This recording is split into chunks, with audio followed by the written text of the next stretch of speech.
متجوزين ولا متصاحبين؟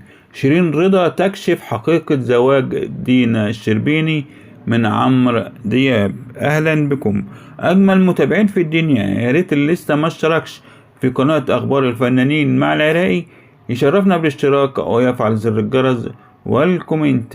أهلا وسهلا بحضراتكم.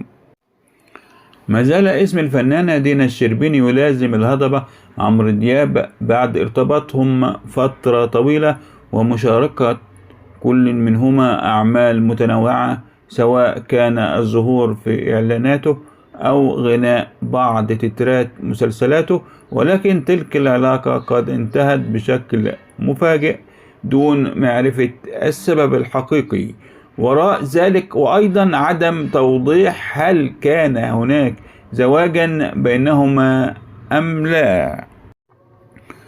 تحدثت الفنانة شيرين رضا مع الإعلامية بسمة وهبي عن العلاقة بينهما قائلة: أكيد كانوا بيحبوا بعض علشان قعدوا مع بعض مدة طويلة.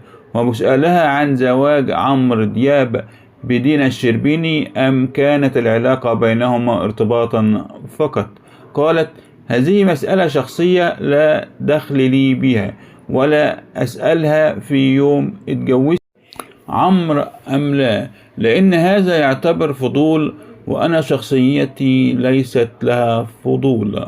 فضلا وليس أمرا، فعل زر الجرس ليصلك كل جديد، والسلام عليكم ورحمة الله وبركاته.